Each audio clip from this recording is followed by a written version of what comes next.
Hi, I'm Scott Beaulier, host of EconVersations and director of the Johnson Center for Political Economy here at Troy University.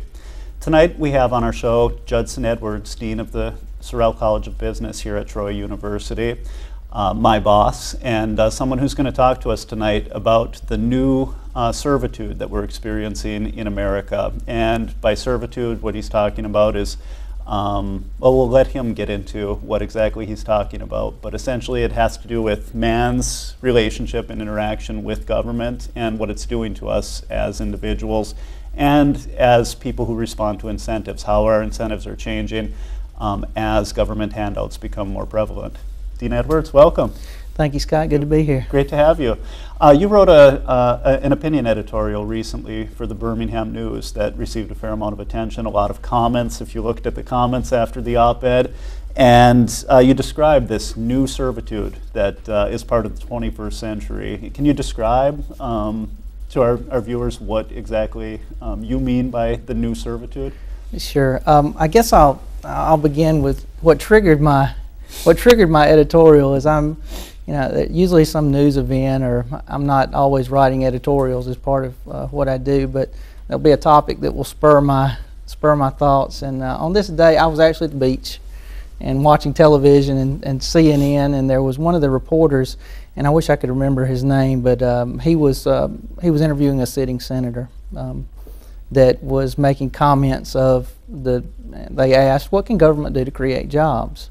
And of course, I'm waiting for the response of, just move out of the way and let the private sector create the jobs, because government doesn't create jobs. They may create positions within government, but that's not a sustainable model because they're depending on the private sector for the revenue to keep those government employees there. So then that started this long explanation of all of these new spending bills that were surely going to create the jobs in the economy.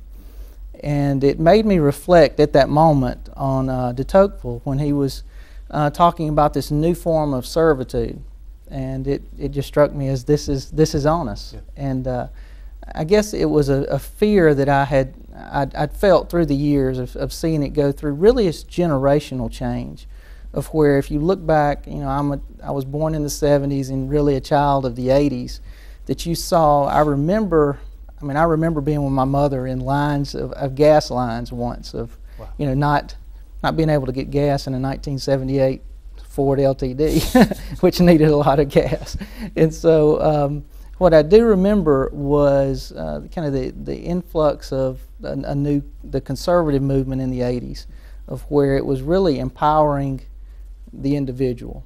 And so I was born of that generation, and when I saw this this on the news, and it just made me fear that we've had generations of people coming up now that really have been products of decades of government policy, that, as de Tocqueville explains in his new form of servitude, it's not anything that you really see very large on the surface. It's something that's beneath the surface that gets into, really, it's ingrained in the individual, so that the mentality of the individual is to look to government to solve the problems. If there are issues in the economy, then of course the obvious place to look is to government to solve that problem. If there's a banking, problems with the bank, let's look to the Federal Reserve. If there, and my fear in this is that the American people, as we look forward to solutions to the problems that we have, are naturally looking to government to fix the problem.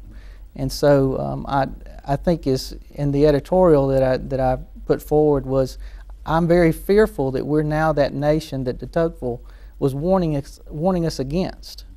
My interest has always been in rural communities and small communities, and really that's what de Tocqueville's piece did, was go out into the countryside to see what people were doing in churches and communities, and just admiring the American spirit that was built on the individual. And how the individual then built communities, and individuals built businesses that employed the community. I just feel that there's something in the American now that we're losing that individual spirit. And so that was really what motivated me, that are there actually Americans sitting out there believing the government has a solution to this problem?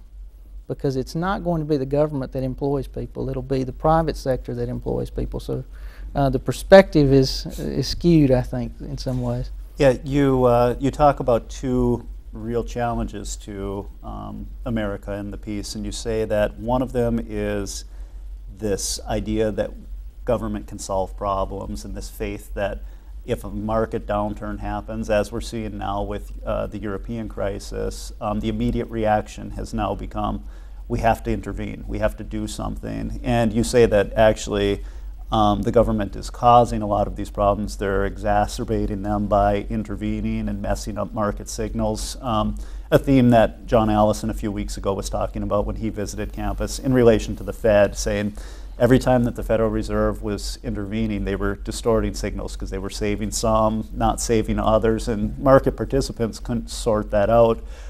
Is your recommendation then in part to just like provide, the government should maybe provide a smooth playing field and then just stay out of the way? That's kind of where that takes you, right? Well, I think the first piece is if you're going to look to I think give the private sector more, I guess, confidence in their ability to invest, is to give a little more certainty to the marketplace.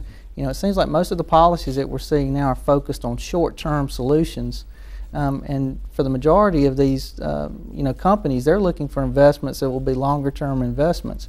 And so by creating that uncertainty in the marketplace, all you're doing is asking the private sector to really hold back until they see what will happen. With us being on the verge of another election a year from now, it could change the landscape there as well. So I believe, Scott, that what we're facing is just you have so many things converging at once. You have the technological age of where you have this instantaneous information, and so now we have consumers and companies alike that are just getting blasted with information every day. So you're trying to make, at least if you believe in the market, of making educated decisions in the marketplace, and every day you can check the internet or check your phone, and you can see the latest headline that's discouraging you from spending money today, or it's just a different. I guess the atmosphere where we're spending money or trying to make investment decisions is clouded with information many times. We hope to have the best information we can have, but sometimes it can just be clouded by media bias and other things that we receive. But ingrained in I think even deeper than that, when we look at what is happening in the economy today, it is policy that in many ways created the housing crisis that we're in, as Mr. Allison pointed out very clearly in his presentation. That we have just had this short-term policies that have continued to build on each other to the point that we're really taking away any ability that we have to offer any incentive to the economy, because we put ourselves in such a deficit situation, and trying to be creative in taxes without causing a breakdown in government services. There's some tough decisions. It's just like with our own budgets at home. If we're going to purchase that new boat, we're going to have to sacrifice something else in our budget. You just can't keep having it all unless you want to keep printing money, and we can have a conversation about that too. Yeah. Our last couple of shows before you came on were about just the arithmetic of fiscal policy and where that's headed. It seems like a mathematical certainty that we're headed towards either dealing with some really big issues or just bankruptcy. When you look out at the fiscal picture, how much government has grown and how big the deficits have gotten, 3 years in a row of $1 trillion or more in deficit. So it doesn't seem like these problems are going to go away. They're in fact going to get a lot worse. Near the end of your piece, and you mentioned it just a little while ago too, growing up in the 1980s, you end on a somewhat high note with Ronald Reagan and this need to just start saying maybe government is the problem again. Are you hopeful that some of the recent political momentum for the Tea Party and frustration with Washington, D.C. is kind of breeding that moment again, another Reagan moment?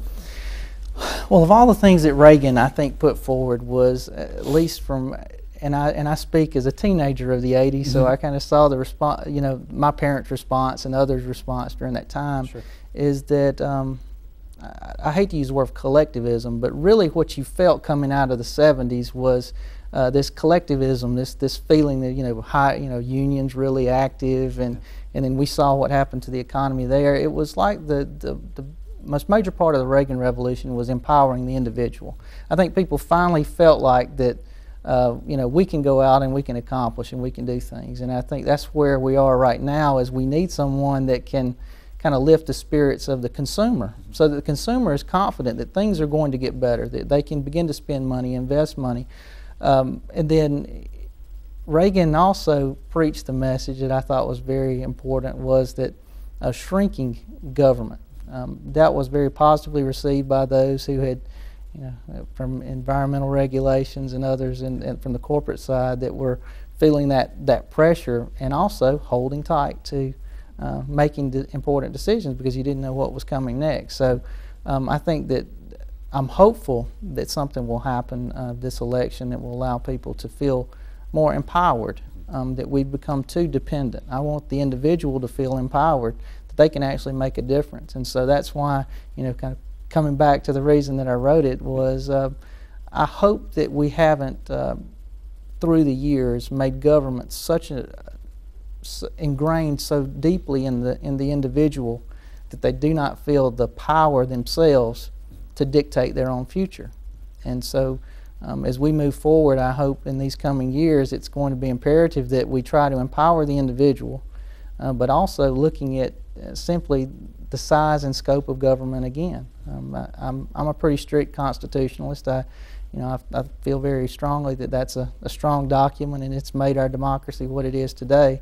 But we've managed to take something that was built on empowering the individual and turn it into a document that then, to me, is more collectivism and directing the masses of the American population. So I think it's important that for the business community, for the economy as a whole, that we begin to empower the individual again. I'm not a product of the 1980s. I was born in the late 70s, so I remember Michael Jackson, and that's about it. But your mention of collectivism got me thinking about Jimmy Carter and his energy policy of wearing sweaters and then having the Boy Scouts go door to door to make sure your thermostat was at the right setting. Right. That's the kind of crazy collectivism that you can sometimes get when things are being poorly managed and you have the wrong ideas in power.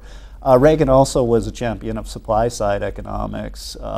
Would you call yourself a supply-sider? And what does that mean to our viewers who maybe don't have a strong background in economics? When I try to teach supply-side economics to my students, I always focus on the individual. Really, it's a macroeconomic theory that is keyed on believing in the power of the individual to make decisions that, of course, spur greater economic growth, because you're freeing the power of the individual. And really it's on three pieces. It's tax policy, it's monetary policy, and it's regulatory policy. And all three of those pieces really combine to reducing the marginal tax rate for individuals so that they have a greater propensity to work rather than to have leisure time, so they can invest and have more, general economic activity from that standpoint. Monetary policy, there's different there's different supply-siders but in essence that the Federal Reserve policies, by having the powers to restrict or not enough money, not enough liquidity in the economy, or putting too much liquidity in the economy and causing inflation. And then from a regulatory policy is really reducing the role of government regulation so that you do free the market to make decisions. And when you're talking energy policy, it's so important when you look at the billions and billions of dollars that you have to invest, that you have some understanding of where you're going to be 30 years from now.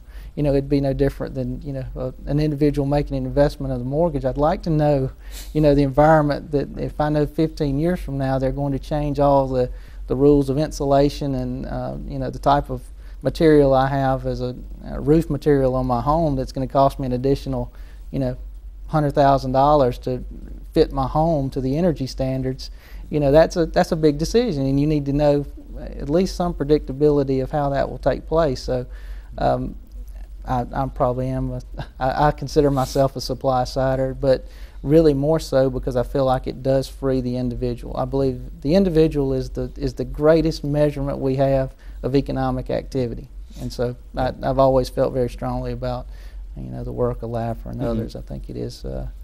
Yeah, it seems like people still don't quite get it when you see some of the current policy debates. Any discussion of revenue, according to the Democrats, must mean a tax increase. And I always think of supply side economics as a theory that says you can have your cake and eat it too. You could cut tax rates like Herman Cain is talking about and actually get a big bump in revenue because it encourages this individual incentive to work. When your marginal tax rate is 40%, you're not real inclined to work. Whereas if it's 10%, like he's talking 9%, it may increase one's labor effort significantly and encourage them to actually report their income too. Well, when you look back on the 80s, every economist out there said David Stockman was wrong, and supply side didn't pay off, didn't work.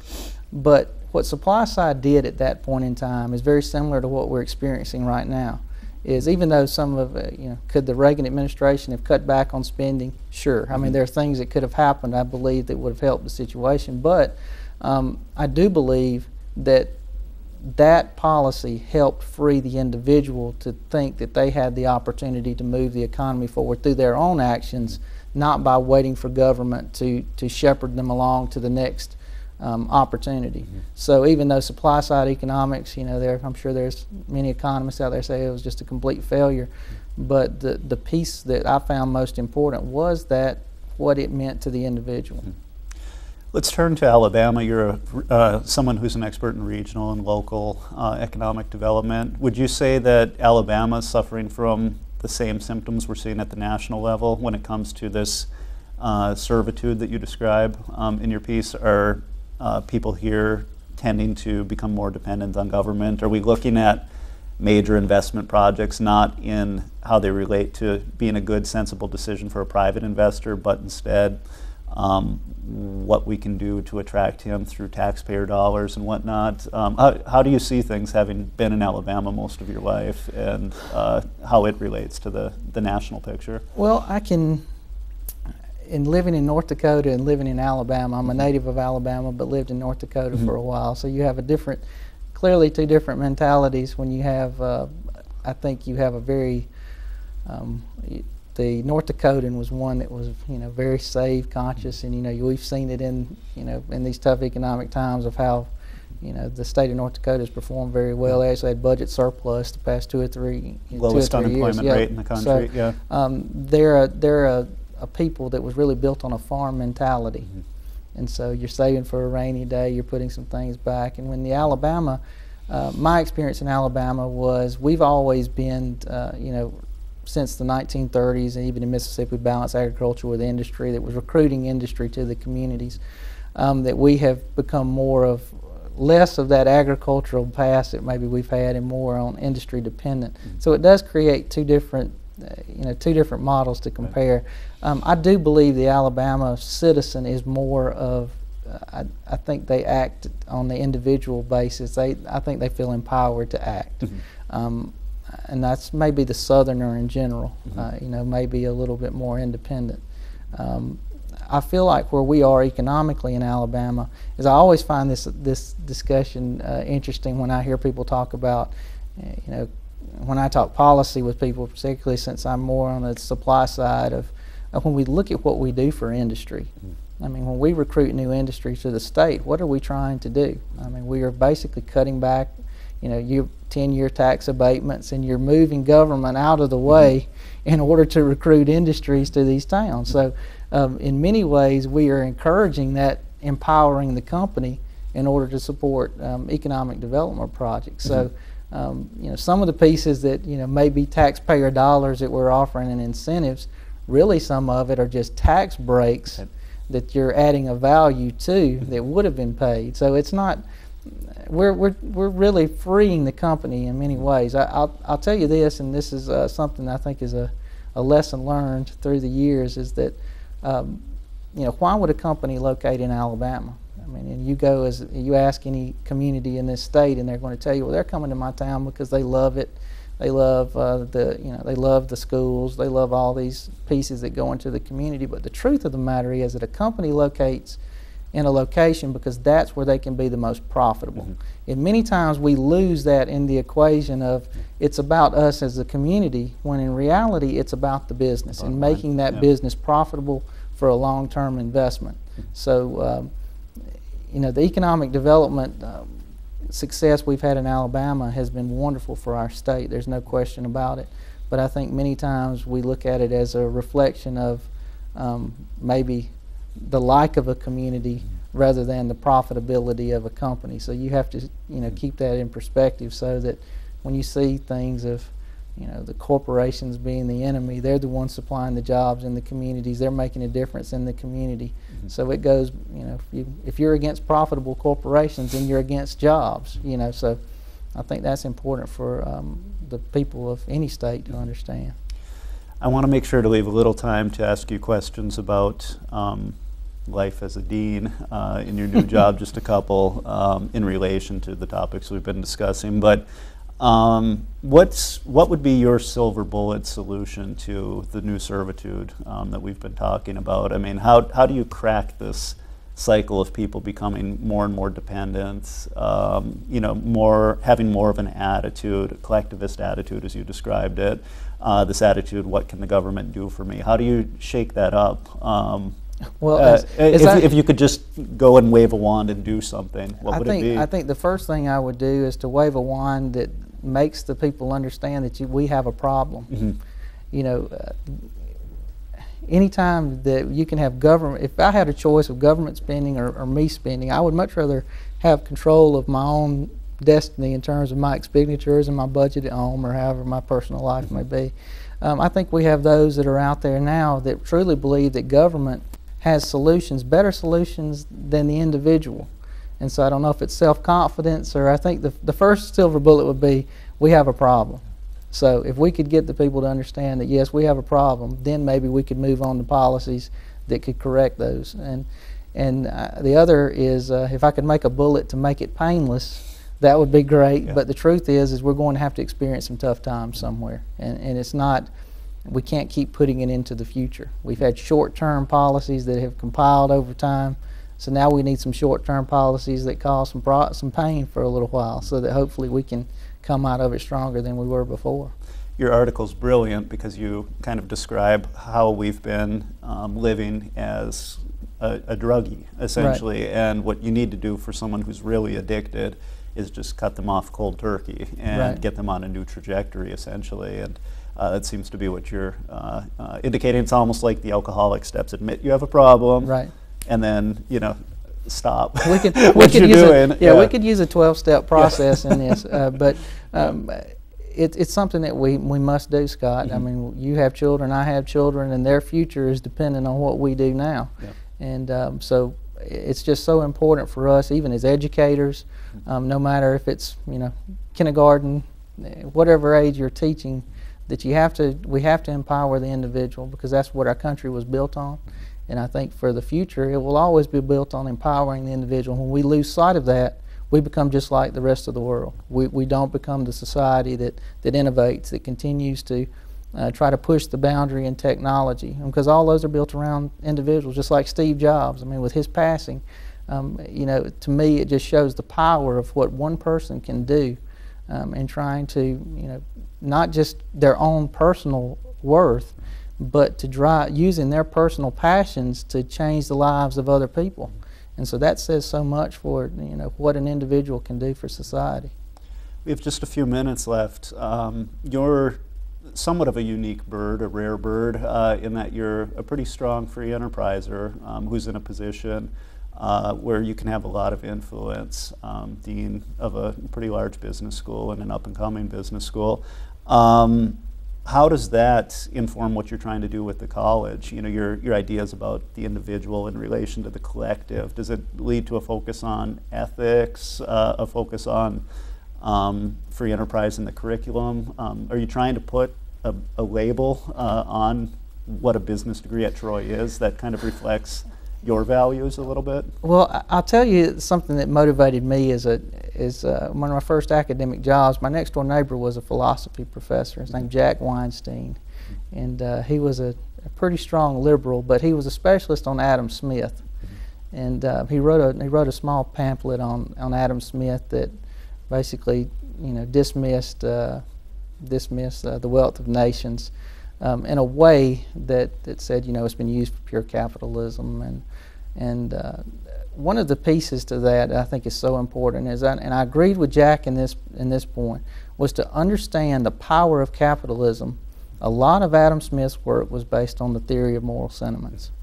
And the key to that book was ethical behavior. And so I believe that in this time we've seen with these Wall Street protests and others, that it's not the company, it's not the profits that are wrong with the world. And we have to make sure that when we educate our business students that ethical business behavior is at the core of everything that our students do. So you can go out and have multi-billion-dollar corporations, and if you operate those in an ethical manner, then it serves society, it serves you, and it carries and sustains through the generations. I think it's very important that we teach our business students the power of capitalism, the power of the individual, but keyed on ethical behavior is so important. And so as business dean, no matter if we're in accounting or if we're in marketing, teaching our students ethical behavior is at the forefront of what I think is important for us to do. Certainly seems important post-2008 as well, when you get into some of the ethical judgments of policymakers in who do we rescue, how much do we intervene, and what kind of calculations they were making in relation to the taxpayer. They clearly were siding on the side of bankers and key financial players at the expense of all of us in the long run. Right. I want to thank you. We're just about out of time, but thanks for joining us tonight, and thanks for your continued leadership of the business school. Well, let me thank you for the Johnson Center. Well, Sure. I'm extremely proud of the Johnson Center. I'm proud of our faculty. Thanks. And I think you're doing a wonderful job, and I think it'll be a great asset for Troy University in the future. Thank you. Finally, let me thank you all for tuning in. On our next broadcast, Robert Lawson from SMU, Southern Methodist University, will be joining us talking about economic freedom. He's one of the architects of the Economic Freedom of the World Index, and it should be a really great show and a nice transition to the show that we just completed. Good night.